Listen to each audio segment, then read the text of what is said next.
powered by Riverside. Welcome back to another episode of Like Father, Like Grandson here.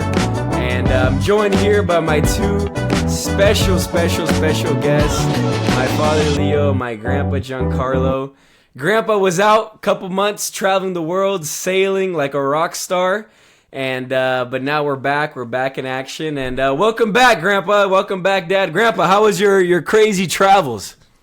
Wow, we'll need more time than that. It was a great opportunity. We went, a large agenda. I don't even know how many. It were 11 flights throughout the whole thing in Wow. Turkey, Italy, Portugal, seeing friends, seeing family, adventure. So it was a great time. And you were sailing yourself, like you were the one sailing this boat sometimes through the sea, through different countries?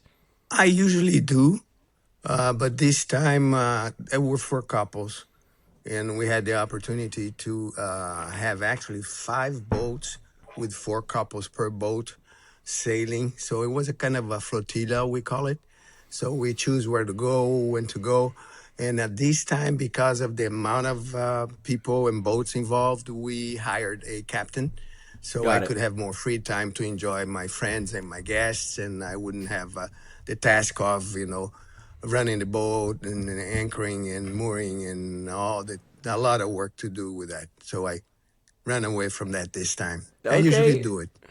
Okay, wow, that's some crazy trips. I hope you got your parents to sign off on that liability. But awesome, Dad. How you doing? Leo, welcome back here. Glad to be back with you. How's everything been? Hey, hi guys, hi Rafa, hi Dad. Good to be back here. Everything is being just fine. Life is good, man. Good to be back with you guys here online. On Cool, awesome. Well, hey, let's jump right in. I think I think all of us have missed being on these episodes. There's something about feeling like we're speaking to the next generation of either our families or other people watching. I mean, Grandpa, why is it so important, you feel like, to leave behind this, legacy and values? Like, what even is leaving behind a legacy for you? Like, what does that look like to you, and why is it so important?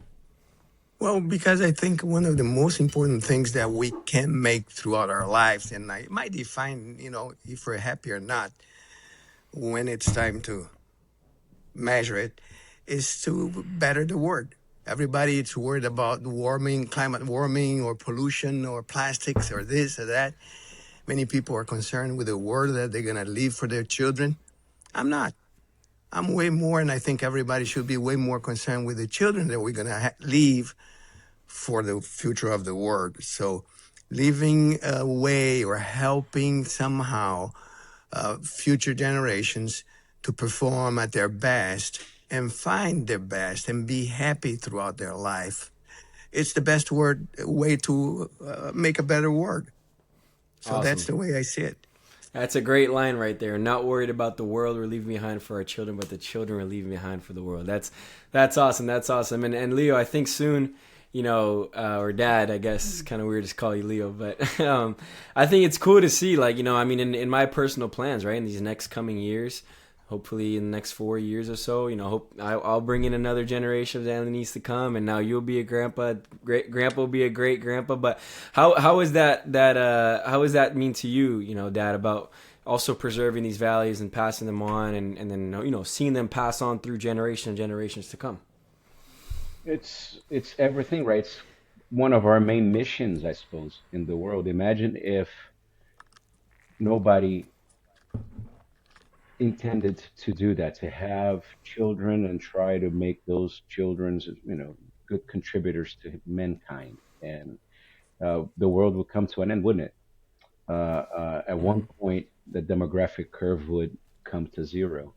So this is, I think, one of our key responsibilities. It's call it the human tax. The tax that we pay to have the right to be alive is our mission. If we are blessed with kids, to set them up for success and give them that in the necessary push, give them the wings, help them build their wings so they can fly away and be happy and enjoy their own lives. And when it's their turn, they can do the same thing. So, you know, I can't wait to be a grandpa. I don't want no pressure, but obviously, Just looking at how my father enjoys his grandkids, makes me look forward to when it's my turn.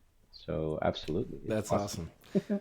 That's awesome. No, that makes me think about, this feeling of a why, right? People always ask, what's your why, right? I think that's a pretty buzzword that people have nowadays, right? Finding your why. But let me read you this quote, Grandpa, and I want you to give us your immediate, authentic reaction. It's actually a book that you told me about one time called "A Man's Search for Meaning" by Viktor Frankl, and the quote goes, he who has a why to live can bear almost any how."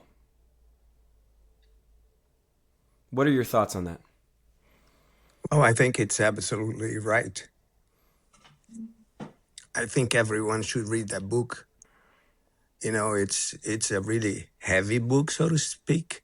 It's not, happy, and there are challenges, but it shows the real human beings and the huge difference among human beings. I think throughout life we have to endure a lot. And these that we're talking about, about legacy. Legacy is a beautiful word, but it's a very complex thing.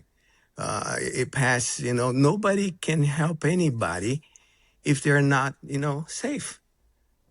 Just, taking 10 seconds out of just to explain what I mean is if you're drowning, who are you going to help if you are drowning?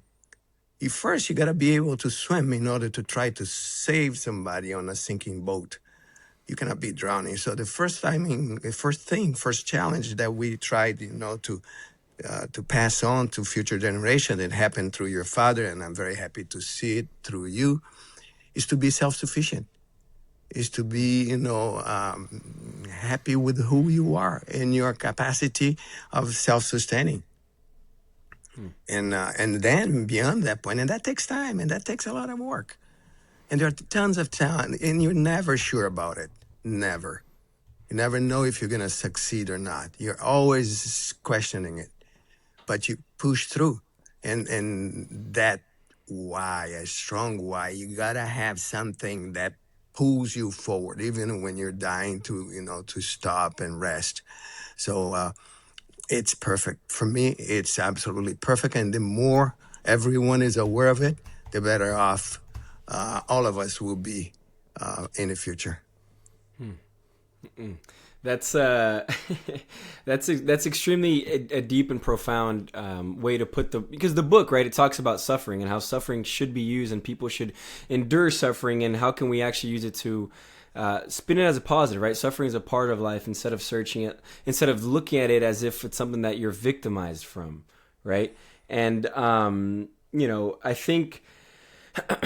I think another quote too that I had here prepared is, my dad Leo. If some of you guys might not know, but he's super really really really not only smart but great at reading people as well, right? And which I think has led him to also be good at poker, right, and enjoy the game.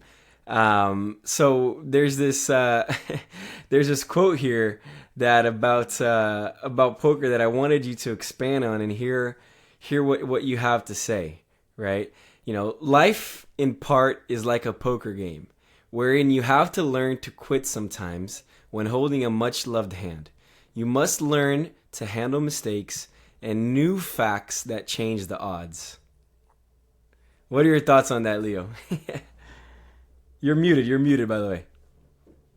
All right, sorry about that. That's yeah, it's part of the game, and I think it refers to when you win.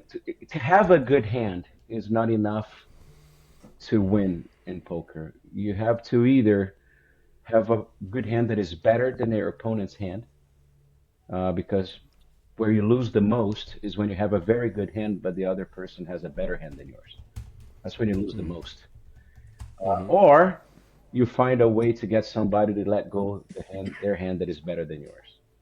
So the quote that you're referring to, I think it touches 2 points, right? It tells you that you got to know when to fold them, to go back to what Johnny Denver song.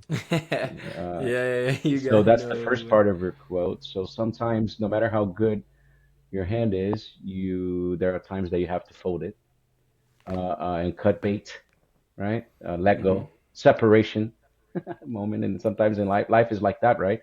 You may Right. believe you're attached to something that you're comfortable with, that you really like, but it's not doing you any good, and you got to learn how to let that go. And that's I think that first part, and the second part I think it relates to adaptability.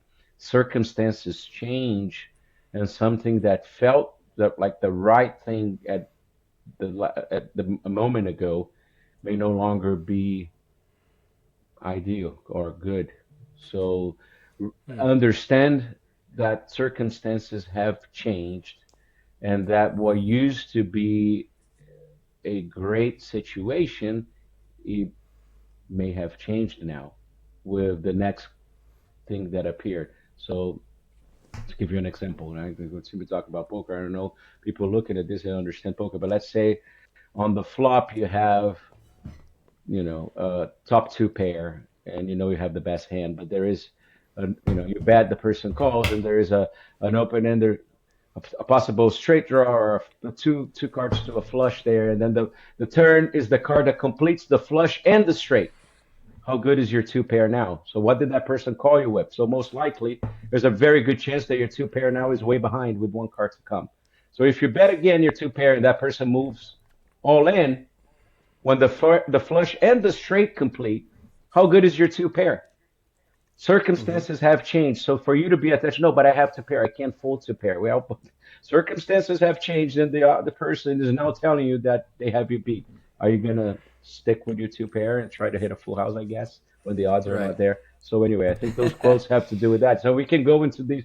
If people one day want to understand the game of poker, you will see that there's a lot of aspects that relate to life. There is psychology, there is human Hmm. emotions, there is math, there are odds. So there are a lot of things in the game of poker that is a little microcosm of what life sometimes offers. That's why, on the long run, luck has nothing to do with how successful you are in the game of poker in the long run. In the short run, it's imperative, right? In the long run, it's not that important. 100%. No, I totally agree. I think it's interesting how you said, right? Sometimes you look at one scenario and luck, this person got lucky, but if we extrapolate it over many different, over the long term, luck won't prevail. So I think that's super duper important. And what I wanted to bring up too is, so my age of generation, I think the generations to come watching this video are suffering with a challenge that you guys didn't necessarily have growing up, right? And what this is technology, right? So technology, I think, is incredible, right? AI, I think it's incredible, and I think it's a tool that can be used for so much good. But I think there's also a huge detriment and potential big downside that a lot of people have. For example, I think right now there's a war on attention and focus for people my age and people younger to come because of all these immediate things you can have access to at the tip and touch of a finger, right? And you have so many of these companies dumping millions of dollars of resources to keep you hooked, to keep you to stay on their app, to click on their ad, to click on this. So I wanted to ask you guys, in a world where attention and focus is becoming a rare commodity, two of the traits I think you guys have that you guys do incredibly is I've never really seen either of you ever procrastinate anything in your life. Unfortunately, I can't say the same about myself, just being honest here, right? Something that I'm working on too. But you guys have never seen you guys procrastinate. I've always seen you guys have focus and get stuff done. So as far as advice and to future generations, like what advice do you guys have about conserving your focus and dealing with any sort of procrastination and just being able to stay focused on whatever it is. Grandpa, if you want to go first, what are your couple words you might have on that? Well, one thing that always guided me through life is looking at nature in general. How do things work, even the human body or everything? Look at nature, look at what God did and how He did it. And just again, in the same line of thought, diamonds, they're very expensive, but how do they come about? Ton of pressure, very high temperature and a lot of time. That makes value. And as you say, technology is beautiful. Technology will increase productivity like we've never seen before. Life becomes much easier. And at the same time that this is something good, and that's what I believe is happening nowadays, is that, everything is easy. So everybody thinks that they can turn into a diamond without having to suffer pressure, heat, and give it time. It doesn't work. It's still the same basic principle. To turn into a diamond, you gotta endure what Viktor Frankl says. You gotta have a why that pulls you through that process of turning yourself into your best self. And not just what people think superficially when they see a video or a post or something that you pretend to be. And I will honestly, I don't want to be too long, but I will go forward and say relationships. I see easily that, it's not easy, a personal relationship. You and your wife, Leo and his wife, me and my wife, things are not always smooth. But the Right. value of the relationship, value in your life, how much stability, how much peace it comes, it's a byproduct of a grinding process of going through hell sometimes and going through rough patches, but enduring it because there is something else that you foresee at the horizon that will guide you through. It's like navigating by the stars or the sun and not the GPS. Back to basic. Think about God. Think about nature, how it works. And that will pull you through. But I can easily see people not enduring relationships. They might prefer to date a robot or something like that because it won't bother you. Shut up. Yeah, for It's real. really Yeah, possible. for real. Yeah. So No, it's true. that's Who it. knows what kind of crazy stuff can happen? Yeah. People dating robots. People. Yeah. I mean, it's easy, right? Yeah. It's immediate. The robot will do whatever you want when you want it. Yeah, it's true. And better and doesn't talk all the time. And Right. well, I will say if you want to find the best self within yourself, be ready to endure. Think about a diamond and be ready to endure pressure, heat, and give it time. Yeah. No, I think that's something super well said. Like, look at nature. How does stuff work? And that's the same way we should be doing it ourselves. Like, for example, like I think there's a whole thing going on right now about like online media pushing that like, too much sun is bad for you.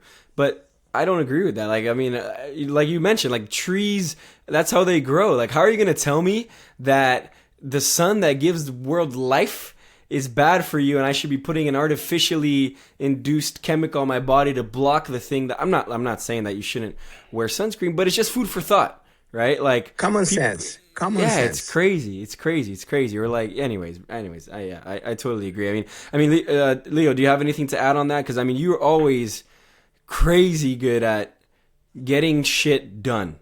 Yeah, Excuse my language, but it's the that's reality. yeah. You're right. I do not suffer from procrastination or procrastinitis, right? Which is like, and the way I think that you got, Procrastinitis. yeah, is you got to trick your brain in some ways. And I remember I was thinking about it when you're saying, and I remember from a young age, right? So dinner, right? Dinner, you always would have usually a salad to start, and then you would have rice, beans, a meat, and a veggie or something like that, right? And obviously, as the kids, it's the favorite part is never the salad and it's never the veggie most of the time, right? Especially when you are young. Right, right. And I remember sometimes the veggies were some of the veggies that I don't really like. I love vegetables. I love salad now, and I eat most of them. But there's a few that are not my favorite, right? But I Yeah. remember as a child, it wasn't a choice. You had to eat them all. You had to eat it all. It's like not this and not that. This thing about I don't like this, I didn't apply. Uh, so I remember that I trained myself from back then. I would eat the stuff that I didn't like first, and Yeah, I yeah, and yeah. I That's would fire. really savor the parts that I enjoyed last. So you would eat, yeah, no, like let's say, I don't know, shoo shoo. How do you even say that in English? But I I have don't no know. idea. I'm gonna look it Yeah, up. I never liked that. It's shit. I forgot how we call it. I'm gonna look it So up. Don't so worry. yeah, okay. So that didn't I really didn't like that, but I would eat that quickly, like boom, boom, boom, boom, like four spoonfuls, and that was it. And then I would have time to enjoy like the steak, you know, and Chayote squash. coyote. That's right. That's what it is. Yeah, yeah. Look that up, guys. Chayote. If you guys Yeah, chayote. also No, known as that's so shushu. interesting.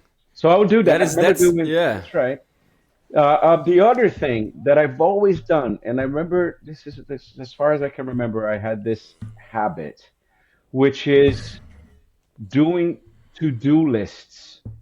So if you go to my, even today on my calendar, my Apple calendar, look at it today. Let's not, don't let me lie. Let me go to today. So obviously I have this call scheduled on my calendar, but then I Mhm. have other things here like that you wouldn't put that as a meeting or like but it's there. So I was like, So just for practicality reasons, so basically you put an event as if it's an event, but it's like an item to do, but you don't necessarily have to do it on that hour, or you literally block off that time to do that. no, I just put it anywhere so that it reminds. I'm sure there's a better way to do it, like on a to do app note or You're not. right, right, right, right, right. But since my calendar is not fully booked, I have room to put this stuff. So everything that I need to do, I put it here. And if I don't do it today, I move it to tomorrow.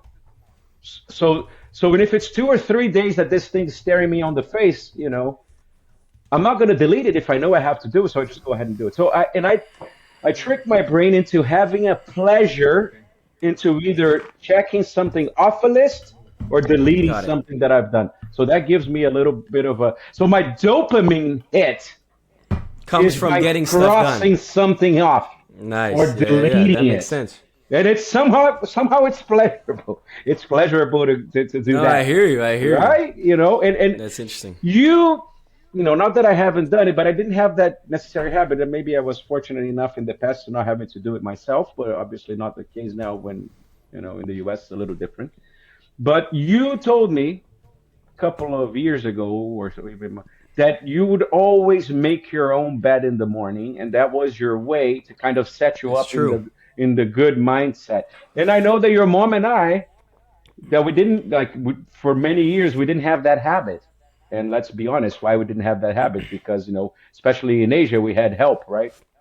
So why would you do it something when you're in a hotel room? Nobody's making their own bed in a hotel room, right? That's true. I That is mean, true. normally, right? So, but then I remember Grandpa's looking at you like he does.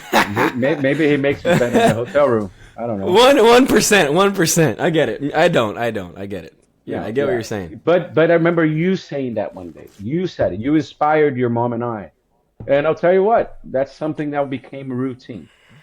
Right, Not right, the right. little Me kidding things, too. like routine, building routines that you start off with, that you do that first. So when I wake up, I make the bed, brush the teeth, and so I go there. So I know which lights to shut off. I know what to do this and that. Open it. So you build a routine of stuff to get you going. And so so stuff that it's easy to brush aside or to not do or to why do I they become like little to-do lists that you cross off and that you get Hmm. done. And that gives a weird pleasure, right? So Yeah, so so yeah, that's how I tackle it, making sure that the tasks are done and stuff gets done. I don't know, Rafa. I'm sure you have some of your own. Maybe you do leg first in the gym, or that. Grandpa has a few. Come on, what are yours, Grandpa? Uh, Well, one thing that I think has to do with what we're discussing now is instant gratification. I think procrastination has a little bit to do with it. It's kind of you want to eat dessert first because it tastes better. And we all know that we shouldn't eat dessert at the beginning of dinner. Dessert is supposed to be eaten after. And I think, for those who haven't seen it, there was an experiment from Stanford University in the late mhm. 50s, 1950s, The marshmallow Marshmallow, experiment. yeah. Yep. Yeah, we within our family we have discussed that before, but for our audience, it's worth going through. There are like hundreds of different versions, some very bad ones, but there are a couple that are really good, and it shows the importance to teach our children the importance of delaying gratification, of being able to postpone pleasure and do first what you have to do, like doing your bed early in the morning. That's a good example, but that should not stop at doing your bed. There are things that, just myself, what Leo said was perfect. We develop a ton of tricks, mind tricks, that keep us moving and keeping, around us kind of organized. Otherwise, things are so messed that you start tripping on things on the floor that you dropped and you didn't pick up, or you got dirty pans or dirty cups in the sink that pile up. Even if you're not going to wash it, or just rinse it, like 5 seconds, rinse it, create a habit. But most of all, for our kids and for ourselves, always see delayed gratification as a very valuable thing. If you start eating dessert before dinner, in a metaphoric way in life, Right. if you go for the pleasure before duty, you're going on the wrong way. So that I take as a very important rule in my life, and as you all know, we've been passing that down the road for future generations. Leo's got that, you have that, and that's really valuable. 100%. And I think it's it's like you mentioned, right? Once you get used to eating dessert before dinner, it becomes easy and you get used to it, right? But it's also the contrary. If, like my dad said, right? If you have a routine that you're used to doing, you just do it, and it sets you off on your day. You don't have this decision fatigue of, oh, what am I going to do today? It's like you know exactly what you need to do and you get it done. And I think it's interesting because I recently got a fitness tracker. By the way, my audio source changed. Give me 1 second to switch it. 1 second.